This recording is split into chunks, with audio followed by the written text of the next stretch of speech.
ಈಗ ಇಂದಿನ ಪತ್ರಿಕೆಗಳ ಇಣುಕು ನೋಟ.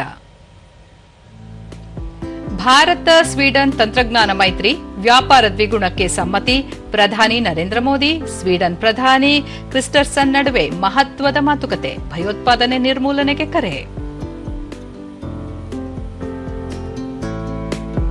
ಬೆಂಗಳೂರು ಮುಂಬೈ ಎಕ್ಸ್ಪ್ರೆಸ್ ರೈಲಿಗೆ ಕೇಂದ್ರ ಸಚಿವ ವಿ ಸೋಮಣ್ಣ ಚಾಲನೆ, ಟಿಕೆಟ್ ಬುಕಿಂಗ್ ಆರಂಭ, ರಾಜ್ಯದ ರೈಲ್ವೆ ಮೂಲಸೌಕರ್ಯ ಅಭಿವೃದ್ಧಿಗೆ ವಿಶೇಷ ಆದ್ಯತೆ, ಅಶ್ವಿನಿ ವೈಷ್ಣವ್. ಕಲಬುರಗಿ ಮೃಗಾಲಯ ಲೋಕಾರ್ಪಣೆ, ಕಲ್ಯಾಣ ಕರ್ನಾಟಕದಲ್ಲಿ ಹಸಿರು ಹೊದಿಕೆ ಹೆಚ್ಚಿಸಲು ಕ್ರಮ, ಸಚಿವ ಈಶ್ವರ್ ಖಂಡ್ರೆ.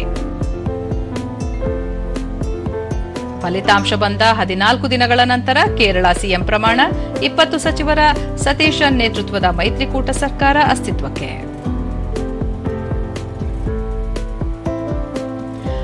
ಆಫ್ಘನ್ ವಿರುದ್ಧದ ಸರಣಿಗೆ ತಂಡಗಳ ಆಯ್ಕೆ ಇಂದು, ಬುಮ್ರಾ ಕಾರ್ಯಭಾರ ನಿರ್ವಹಣೆಗೆ ಚರ್ಚೆಗೆ.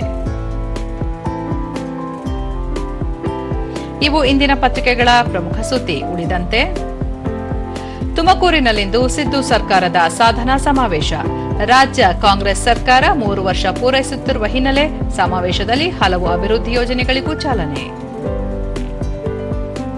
13 ಮಳೆ, ಸಿಡಿಲಬ್ಬರಕ್ಕೆ 3 ಬಲಿ, ಗದಗ, ಲಕ್ಷ್ಮೇಶ್ವರ, ಹೊನ್ನಾಳಿಯಲ್ಲಿ ತಲಾ ಒಬ್ಬರು ಸಾವು, ಬೆಂಗಳೂರಿನಲ್ಲಿ ಜನಜೀವನ ಅಸ್ತವ್ಯಸ್ತ.